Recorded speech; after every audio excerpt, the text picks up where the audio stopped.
تھے آقا دو جہان صلی اللہ علیہ وآلہ وسلم. آپ صلی اللہ علیہ وآلہ وسلم کے بعد اور نبی نہیں آنا ہے. لا نبی بعدی. اس کے بعد جو ہے من النبیین صدیقین شہداء صالحین و حسن اولئک رفیقا. آج ہم ان کی معیت میں بیٹھے ہیں اور میں بہت ڈر رہا ہوں کہ اپنے اساتذہ اور مشائخ کے سامنے طالب علم کا بات کرنا جو ہے وہ بہت بھاری ہوتا ہے اس کے اوپر، کیونکہ ہمہ وقت ڈر ہوتا ہے اور اس ڈر کی وجہ سے ایک امید بھی ہوتی ہے کہ اگر کوئی بات پسند آ گئی تو دعا ایسی نکلتی ہے جو بندے کا بیڑا پار کر دیتی ہے. امید ہمیشہ جو ہے ڈر کے اوپر غالب ہوتی ہے، اس لیے امر کو مانتے ہوئے یہ جرأت کرنے کی صحیح حاصل کر رہا ہوں. تو میں نے آپ حضرات کے سامنے آپ کی اور میری جو خوش بختی ہے وہ یہ کہ ہم دین اسلام کے اندر پیدا ہوئے اور آقا دو جہان صلی اللہ علیہ وآلہ وسلم یہ نعمت ہمارے ساتھ لے کر آئے. حرا سے جو بات شروع ہوئی تھی اس نے ہمارے لیے ساری چیزیں جو ہیں وہ ہمیں نشانی کے طور پر واضح کر کے رکھا. ابھی علامہ صاحب حضرت قبلہ شاہ صاحب محترم کبھی تصوف کی بات چھیڑتے ہیں، کبھی علم ظاہر کی بات چھیڑتے ہیں، کبھی تفسیر کی بات چھیڑتے ہیں، کبھی کچھ بات چھیڑتے ہیں. تو یہ سب چیزیں جو لے کر آیا تھا ہم اسی کی بات چھیڑتے ہیں. تو آپ حرا میں جو موجود تھے تو وہ میرے اور آپ کے لیے دین اسلام کا پہلا ادارہ تھا جہاں پر اللہ نے جبریل امین بھیج کر اقرا فرمایا. یہ اقرا علم ظاہر تھا اور رسول اللہ صلی اللہ علیہ وسلم کو اس کی حاجت نہیں تھی. آپ نے کہا مانا بیکاری، مجھے تو ضرورت ہی نہیں، میرے تو اندر ڈلا ہوا ہے. اللہ تبارک و تعالیٰ نے اسے آن کرنے کے لیے اس نور کو جو آپ کے سینے میں تھا جس سے مزین تھے آپ، کیونکہ اللہ نے فرمایا قد جاءکم من اللہ النور وکتاب مبین، وہ نور کی کتاب جو دی اس کے لیے جبریل امین نے وہی نور آپ کے ساتھ سینہ مبارک لگا کے جب بھیجا تو آپ کو کہا اقرا باسم ربک، اللہ کے نام سے پڑھ تو رسول اکرم صلی اللہ علیہ وسلم نے سنانا شروع کر دیا. وہاں سے ہمارا دین شروع ہوتا ہے. وہ دین بتاتا ہے اللہ کون، اور پھر اس کا نور جو ہے وہ پہچان دے دیتا ہے کہ وہ جس کی کوئی مثل نہیں ہے، مثال نہیں.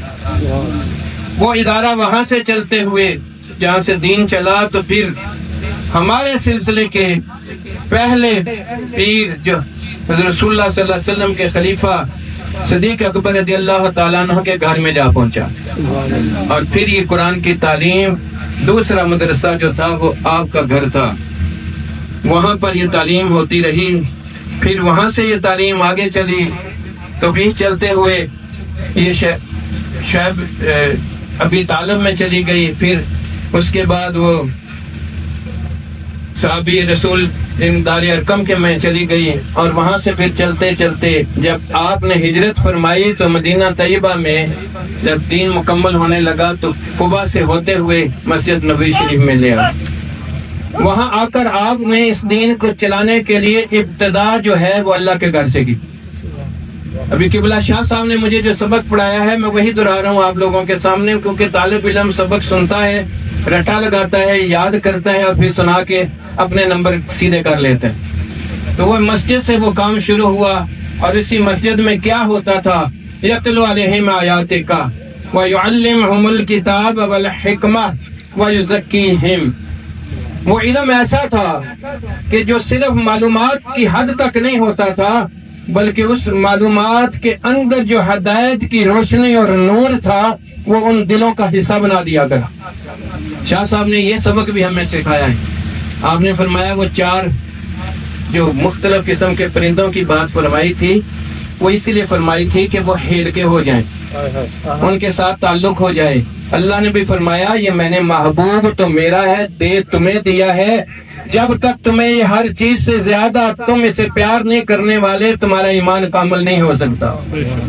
اب وہی ایمان اور وہی حکم جو حضور صلی اللہ علیہ وسلم نے سنائے تھے آج ہم اپنی آنکھوں سے پڑھتے ہیں، لیکن پڑھنے کے باوجود جانتے ہیں نماز تو روشن ہو جاتا ہے، مثلا نماز پڑھو، بہت بڑی بات ہے، فحش منکر کو روکتی ہے، اور بڑی بات ہے، ڈائریکٹ اللہ سے رابطہ ہو جاتا ہے، بڑی بات ہے، جو چاہے اللہ سے بات کر سکتا ہے، بڑی بات ہے۔ دل نہیں کرتا، دل نہیں کرتا تو یہ سارے فائدے کدھر گئے؟ اللہ اللہ اللہ، رسول اللہ صلی اللہ علیہ وسلم کے ہاتھ میں ہاتھ دینے والے بندے کا دل سنتا بعد میں تھا، ماننے کو پہلے تیار ہو جاتا۔ سبحان اللہ سبحان۔ حدیث مبارکہ بڑی زبردست حدیث مبارکہ ہے۔ ایک آدمی آیا، اس نے دیکھا کہ جو حضور صلی اللہ علیہ وسلم کے ہاتھ میں ہاتھ دیتے ہیں وہ عجیب و غریب ان کے اوپر اثرات ہو جاتے ہیں، ان کی شکلیں اور ہو جاتی ہیں۔ یہ دیکھو نا، ان سب کی شکلیں اور ہیں نا، وہ پیچھے بیٹھوں سے سامنے، خود دیکھ لیں کتنا فرق ہے۔ لیکن یہ اس طرح چمکتے ہیں، یہ سنت کے مطالعہ کے مطابق ڈلے ہوئے ہیں، نظر آتا ہے کہ یہ حضور کے غلام ہیں۔ تو بیٹا بات تو آپ بھی امتی ہو رسول اللہ صلی اللہ علیہ وسلم کی، لیکن دیکھ کے پہچان میں نہیں آتا کہ یہ بھی ہے حضور صلی اللہ علیہ وسلم کے تعلق والا۔ تو ان کو دیکھ کر اس کا دل برابر چلا، کہتا یا رسول اللہ کیا بات ہے آپ کی، آپ کے ہاتھ میں ہاتھ دینے والا بندہ ہی وہ نہیں رہتا، اس طرح آپ کو دیکھتا ہے کہ تھوک بھی نیچے نہیں گرنے دیتا، اس کو اپنے منہ پہ مل لیتا ہے اور ہر چیز اس کی بدل جاتی ہے۔ میں بھی یہ ہونا چاہتا ہوں، ڈرتا ہوں کہ دین میں آنے کے بعد مجھے جو کچھ کرنا پڑے گا کہیں میں اس سے پیچھے نہ رہ جاؤں۔ حضرت صلی اللہ علیہ وسلم مسکرائے، آپ نے فرمایا مثلاً تو کس چیز سے پیچھے رہ جائے گا؟ گرمیوں کا شاید موسم ہوگا، میرا گمان کہتا ہے نمازیں جلدی جلدی آتی ہوں گی۔ اس نے بھی کہا 5 وقتہ نماز بڑی بوجھ لگتی۔ حضرت صلی اللہ علیہ وسلم نے مسکرا کے یہ نہیں فرمایا وہ یہ تو لازمی ہے، قرض ہے، فلانا ہے، ٹینگڑا ہے۔ آپ صلی اللہ علیہ وسلم نے فرمایا تجھے یہ بوجھ لگتی ہے؟ کہا ہاں۔ آپ صلی اللہ علیہ وسلم نے فرمایا تو کتنی کا پڑھ سکتا ہے؟ کہنے لگا 2 تے پڑھ لوں گا۔ آپ صلی اللہ علیہ وسلم نے فرمایا اچھا وہ تو بعد کی بات ہے، آنا میرے ہاتھ پہ ہاتھ رکھنا، نسبت تو حاصل کرنا، ایمان تو لے آ۔ ایمان لانے کی بات تھی، وہیں بیٹھے تھے، نماز کا وقت ہوا، نماز ہو گئی، وہیں بیٹھے تھے، دوسری نماز کا وقت ہوا، وہ ہو گئی، تیسری کا وقت ہوا تو آپ صلی اللہ علیہ وسلم نے فرمایا تو نے تو 2 ہی پڑھنی تھی۔ کہنے لگا ساری عمر پڑھنے کو تیار۔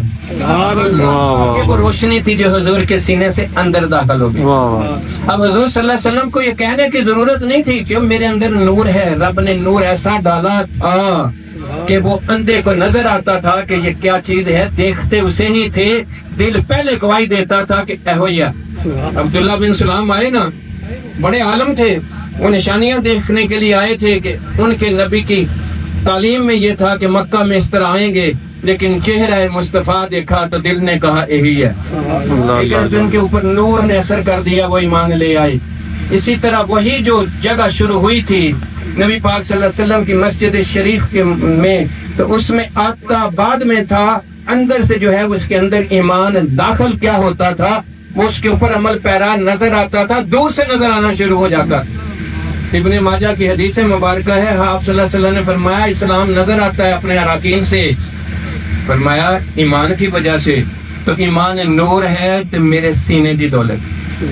اللہ، اب اللہ پہ ایمان تو ہمیں پیدا ہوتے ہی مل گیا، پھر ایمان کے ساتھ ہی اللہ نے کہا جس نے رب کو مانا ہے وہ رب کی تو مانے نا، تو وہ رب کی ماننا تقویٰ ہے، تو وہ بھی آپ صلی اللہ علیہ وسلم نے فرمایا تقویٰ ہاں ہونا، اپنے دل پہ اس طرح 3 دفعہ کہا۔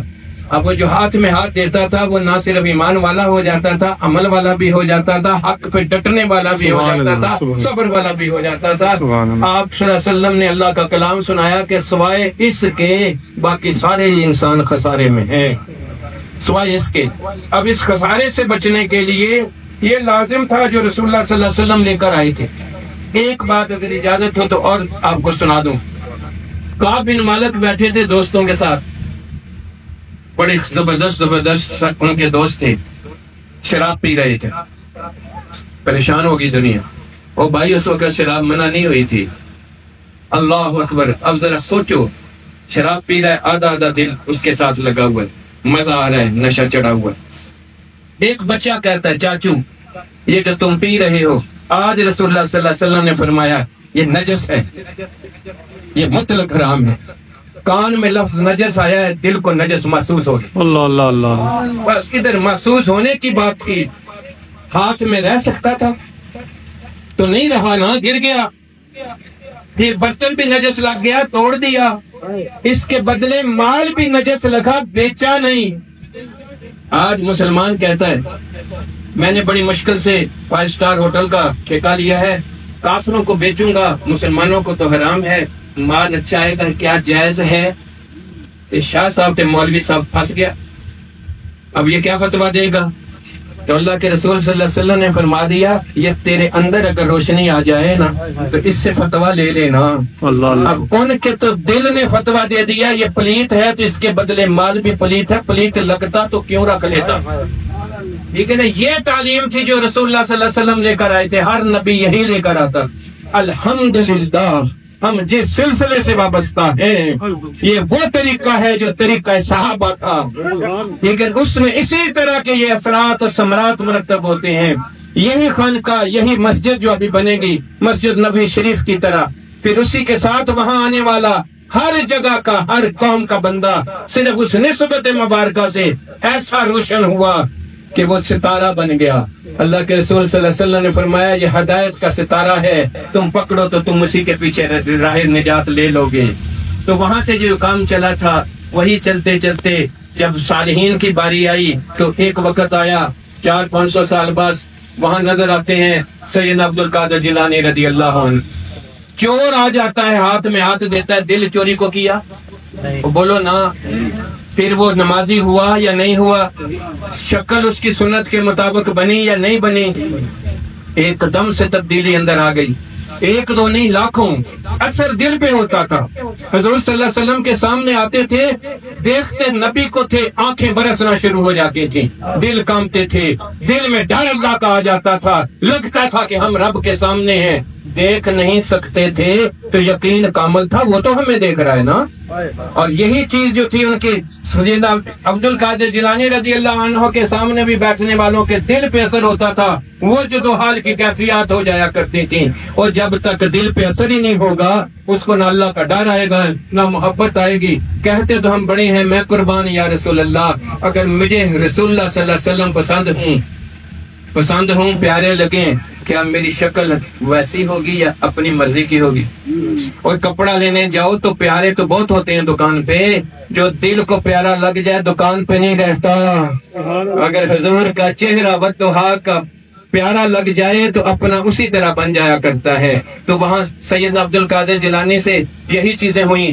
خواجہ خواجگان کا زمانہ آیا، انہوں نے بھی مسجد کے میں بیٹھ کے یہی تبلیغ شروع کی، لاکھوں مسلمان ہو گئے، نام نہیں بدلے تھے، یہ اندر سے دل ہی بدلے تھے۔ سبحان اللہ، اکبر بادشاہ کا اپنا دین بنا کے بیٹھے تھے، اس وقت کا ورلڈ آرڈر کی پہلی قسط شروع ہوئی تھی، مجدد الفسانی امام ربانی ہمارے مرشد گرامی، وہ کی نسبت میں آنے والوں کی تجدید ہوتی گئی، وہ دین اسی طرح جو ہے وہ نظر آنا شروع ہو گیا قیامت تک۔ یہ وحسن اولئک رفیقا، یہی وہ لوگ ہوں گے جو ہمارے لیے اسی دین کو آگے پھیلانے والے ہوں گے۔ آج الحمدللہ تحدیث بن نعمت کی بات ہے، میرے مرشد دادا کریم کے ساتھ بالواسطہ بلا واسطہ نسبت لگنے کی دیر ہوتی ہے، اس کا اندر کیا روشن ہوتا ہے، اس کا ظاہر بھی تبدیل ہوتا ہے، اس کا باطن بھی تبدیل ہوتا ہے، خلق بھی بدلتا ہے اور خلق بھی بدلتا ہے۔ اور یہی دو چیزیں حضور لے کر آئے تھے، معلم بن کر آئے تھے اور مکارم اخلاق کے لیے آئے تھے۔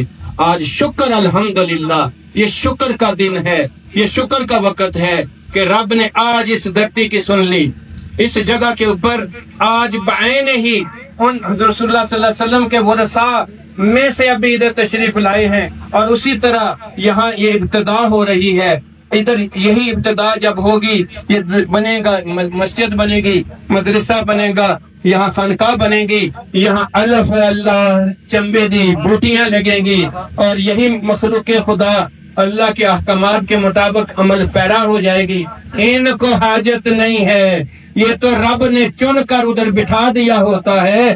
پھر مولانا صاحب فرما رہے تھے یا وہ یہ کرتے ہیں یا یہ کرتے ہیں، وہ تو شفقت کی بات ہے۔ جب اس دل کے اندر میں اللہ کی محبت آ جائے پھر اللہ فرماتا ہے، میں جبریل کو کہتا ہوں جا اس سے محبت کر، پھر میں فرشتوں کو کہتا ہوں جاؤ اس سے محبت کرو، پھر انسانوں کے دلوں میں ڈالتا ہوں، وہ اس کے پاس جمع ہوتے ہیں، پھر کائنات کی ہر چیز ان سے محبت کرتی ہے۔ ابھی الحمدللہ یہ لوگ ادھر پہنچے ہیں، ان کے آنے کی ادھر برکت ہے۔ اللہ تبارک و تعالی ان کے دلوں کے اندر نسبت پاک کے صدقے سے یہ جو رب کا تعلق اور محبت ہے اس کے بدلے لوگوں کے دلوں کو خود بخود ادھر کھینچے گا، اور ادھر وسیع چیزیں جو ہیں وہ آٹومیٹک ہوتی رہیں گی۔ اللہ پاک ہمیں ان کی قدر والا، ان سے مستفید ہونے والا، استفادہ کرنے والا، ان برکتوں کو سمیٹنے والا اور اسی استقامت کے ساتھ اسلام پہ رہ کے ایمان پہ مرنے والا بنا دے۔ وآخر دعوانا الحمدللہ رب العالمین۔ آمین۔